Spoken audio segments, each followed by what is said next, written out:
heartburns usually, discomfort pa rin yan sa upper part ng stomach. No? Hindi siya exactly dito sa left side ng chest natin, but andun sa gitna, mismo sa ibaba ng sternum natin, yung buto dyan sa rampa, sa gitna ng chest natin. So nasa sikmura natin, yung sinatawag nila, sinisikmura tayo. Okay? Then, usually, mag-happen yan after eating or drinking, and ang pain is usually burning sensation, parang maasim, susunog, parang maangang. Okay? And it, of course, yun na nga sabi natin sa center, and pag minsan may kasamang pag dumitigay kayo, nag-burp tayo, may bitter or acidic taste sa throat natin. Okay? And pag hihiga tayo, meron na nagiging worse na siya, o lalo siya pag lalo na maglalay flat tayo, or magbe-bend tayo with position, sumasakit siya. Kung i-contrast mo naman yan sa heart attack, ang heart attack, kahit anong posisyon gawin mo, masakit siya. Walang posisyon maka-alleviate sa kanya. Kaya kahit ano, hindi mo maintindihan na talagang andun pa rin yung pain. And usually nga, sudden siya, and ang pain niya radiates mostly on the left side.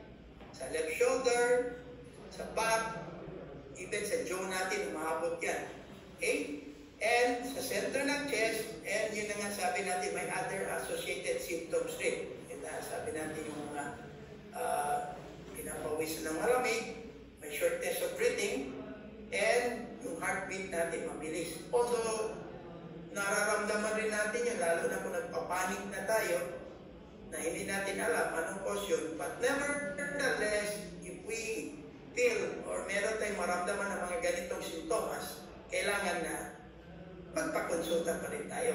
Okay? Kahit na sabi natin na parang heartburns lang to, it's better na ma-assess sa emergency room at marule out ng possibility na heart attack na siya. Okay? Kaysa pag lumala na or mas nasa grabe ng attack, bago pa tayo makakating na this is a heart problem, magkamalate na tayo yan. Okay? So, yan ang common problem na mangyayari sa heart natin if papabayaan natin siya at hindi natin papansinin. Okay? So, next slide. Meron rin other problems ang heart natin. Yung tinatawag natin heart failure and arrhythmias. Ang arrhythmia actually happens yung irregular heartbeat yan. Rapid, and regular siya, irregular, feeling parang palpitation, parang ninenervyos kayo. These are happening either, pwede siya normal or abnormal. Pag natakbo kayo, akyat kayo ng hagdanan, pwede yung mag-palpitation kayo, but it is regular. Yung nasabi nga, tachycardic, mabilis ang beat ng heart and palpitating siya. Okay? Pero arrhythmia is an abnormal thing. Nangyayari rin ito pag yun na, parado na rin yung ugat natin, and usually sa ano mga kinakain natin, at nag-shift yung mga electrolytes niya, that may cause mga arrhythmia. Okay? So either bumibili siya, and eventually, tumatamla yung heart natin. Yung heart failure naman, yung nakikita nyo, hingal ng heart niya dyan. Eventually, yung mga taong may problem sa heart like hypertension, pag hindi rin natin tinitreat yung blood pressure, eventually lahat mauwi sa heart failure. The only time hindi tayo uwi o mapupunta sa heart failure is kung mag-heart attack o ma-stroke tayo sa kalagitnaan. Hindi na tayo abot doon. Maaga na tayong magpapahinga niya. Okay? So, ang heart failure eventually is after a long time na kinakausap na tayo ng heart natin, humihingi na ng tulong, at hindi pa natin siya pinapansin, eventually, bibigay na siya. And that will lead to that symptoms of heart failure na madaling hingalin, pag kumikilos, nagmamanas na, okay? And eventually, ang quality of life becomes poor. And eventually, yun na nga, magsasuffer na tayo ng major complications sa heart natin. Okay? So next slide. Ito naman, yung mga sometimes pwede natin tawagin congenital problem or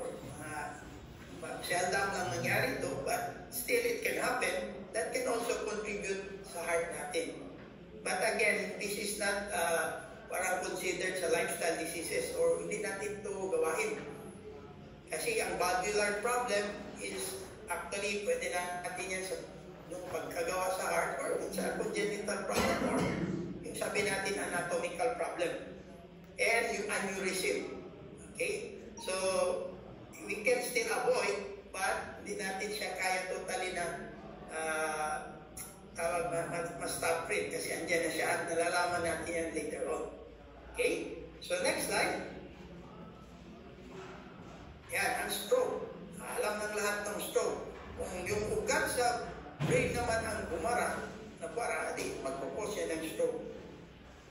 Okay? So, next slide. Next slide. Yan. Ito ang pinakasikat na talagang, sabi natin, always sinusubukan ng heart natin. Yung tinatawag natin high blood pressure. Okay? Kung makikita nyo dyan, I don't know if it's clear, as yung sabi nilang mga category ng blood pressure, mapapansin nyo, just even 120 to 130 is already a pre-hypertension, papunta na dun. Okay? Ang normal should be less than 120 ang systolic kung sa ibabaw. Pero sa ibaba, dapat nasa less than 80 siya.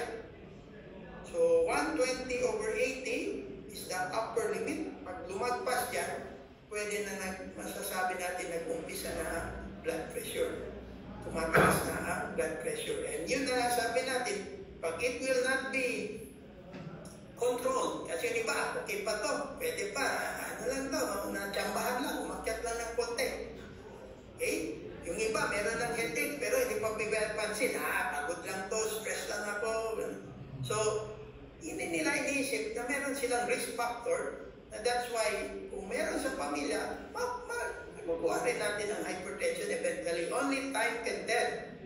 Kung magaling tayo magpigil at meron tayong ginagawang tama para maprotektahan si heart natin, hindi rin niya ibibigay ang problem niya as early as now. Okay? So, yun ang tinatawag natin na protecting or delaying the complications. Okay?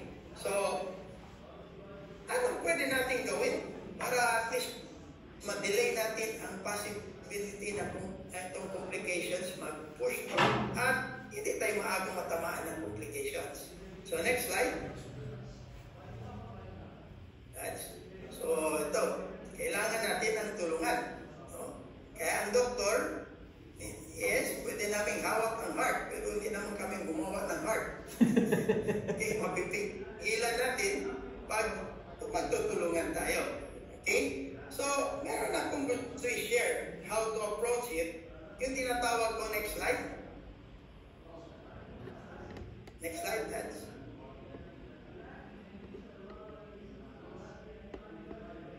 Yun, yung tinatawag natin TLC approach or tender, love, and care approach. Dapat we have to care ourselves. Or, next slide. Yan ang tinatawag nating therapeutic lifestyle change.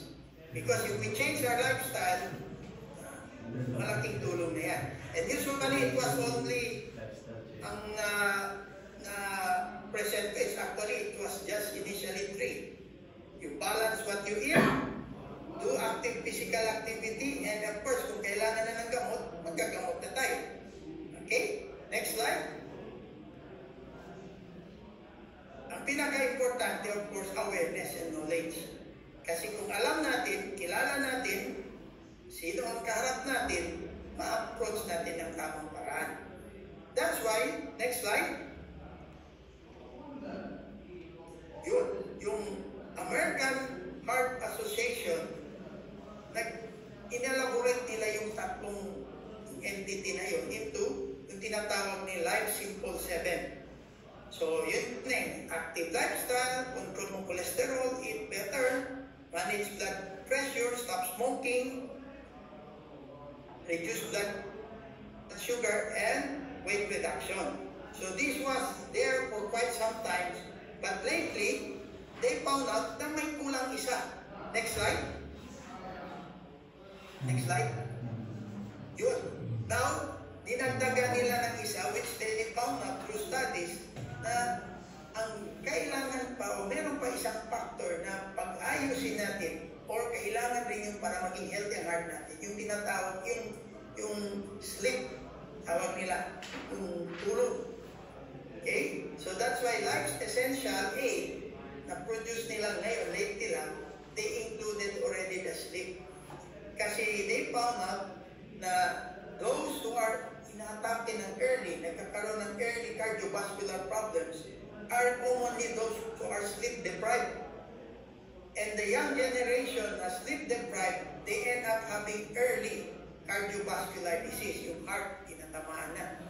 So, and they found out sa study, ang sleep deprivation is less than 5 hours. Okay? So, yun. Ang ano nila, ang kulang tayo ng tulog. Elaborate ko lang yan siya later on. So, that's why yung essential na natin nila into health behavior. So, eat better, be more active, quit tobacco, and get a healthy sleep. While yung health factors, yung need natin, kaya natin pigilan, but nangyari yun, sometimes may not only because of our action, but may mga genes involved. And usually hereditary rin. Yung sa weight, cholesterol, blood sugar, and blood pressure.